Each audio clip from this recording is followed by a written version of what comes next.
Hi guys, and welcome back to my channel. In today's video, we are going to be making a Puerto Rican flan. And if you want to know how to make a Puerto Rican flan and what are the ingredients, stay tuned.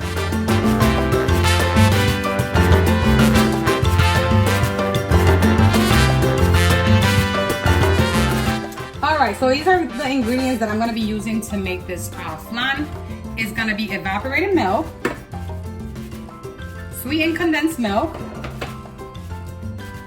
vanilla extra if you got the pure one, even better. 1 cup of granulated sugar, 4 eggs. You're gonna need something to put your flan in. I got this from the dollar store just because I don't want to clean the mess afterwards. And then this is right here, this pan, I'm gonna be putting, water on it. So after that, I'm gonna go ahead and put this pan on the flan and put it in the oven. We call this a baño de Maria, un baño de Maria, which is the bath of Maria. I don't know why they call it that way, but that's how it's called. So I'm gonna go ahead and show you the process. All right, guys, so in this pan right here, we're gonna go ahead and put the stove on medium heat. All right, that's where we're gonna go ahead and make the caramelize with the sugar. Now with this, you can't leave. You gotta stay by here because things happen so quick and then your sugar will get so dark and it's not gonna be good. So I'm gonna go ahead and pour it in and pay very close attention because it's gonna start melting. So we wanna stick by it, right? You're gonna wanna have this nearby, whatever is it that you're gonna be pouring your sugar in because it dries so quickly. So you wanna make that switch fast. So I'm gonna go ahead and leave it by and wait for the sugar to start melting and just pay close attention, you know, keep on moving it.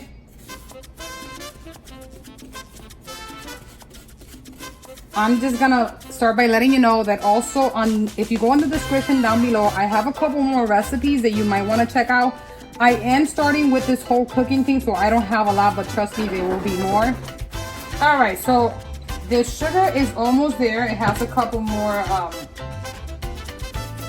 sugar. You're gonna see it like this, like little clouds continue. You gotta get it a little bit darker than what it is, but please do not move from it because it's gonna happen so fast. And do not try to touch this because this is so hot, so you gotta be extra careful. See how it's already breaking up in there? Gotta continue because with the same heat that it already has in the, you know, the whole sugar, it's just gonna keep on breaking it apart.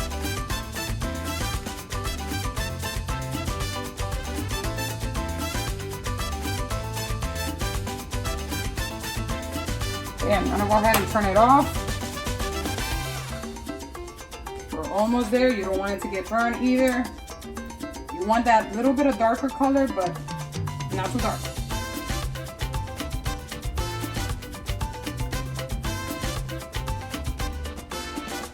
Okay, so you see how it looks?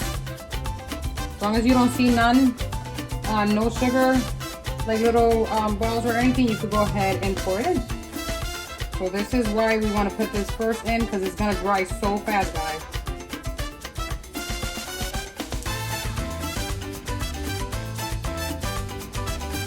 Alright, now that I have everything in there, I'm going to go ahead and move it fast. Well, not fast where I'm going to burn myself, but fast enough because it's going to stick. It's going to make like that little caramel. Right now it's super hot. That's right. Alright, so it should look like that. I know it looks like oil, but it's amazing. That color is pretty perfect. If you want to do a little bit darker than that, that is fine as well, but this will do. Alright, so now I have my evaporated milk and sweetened condensed milk all ready and open. I'm going to go ahead and put it in the blender. And I'm also going to go ahead and open 2 eggs so I could do 2 at a time.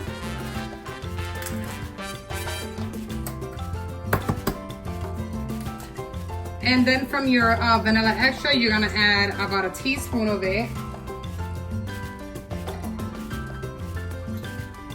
And here I'm pouring in the eggs. Just a little bit forward. So we're gonna blend this first, and then we're gonna go ahead and add the other 2 eggs.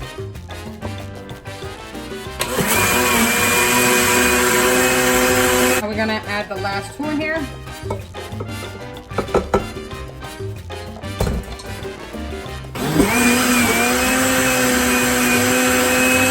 Alright, so now that I have all the mixture in here, I'm just gonna go ahead and pour it in.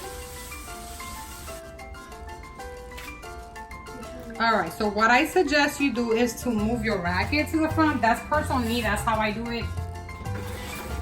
I don't suggest you use the top one, use the bottom one.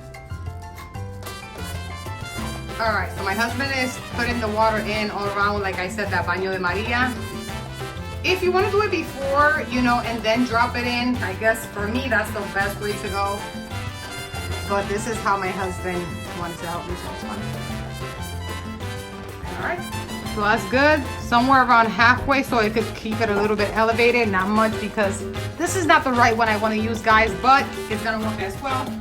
So I'm going to go ahead and leave it in there for about, say, 45 minutes, and then we're going to check on it to see how is it doing.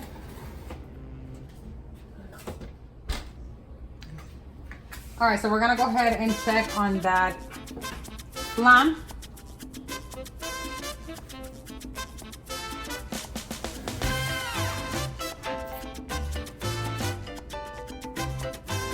To test it out, you're gonna go ahead and put a knife or a toothpick in.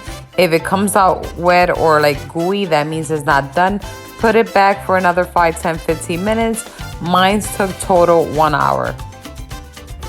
All right, so I'm gonna go ahead, like this is out of the oven. We took it out from the baño Maria. And what I'm gonna do is I'm gonna kind of open it on the sides here so it can loosen up. That's just in case you wanna flip it, guys. You know, if you don't wanna flip it, you could just leave it in here. All right, guys, just showing you how I flip my flan.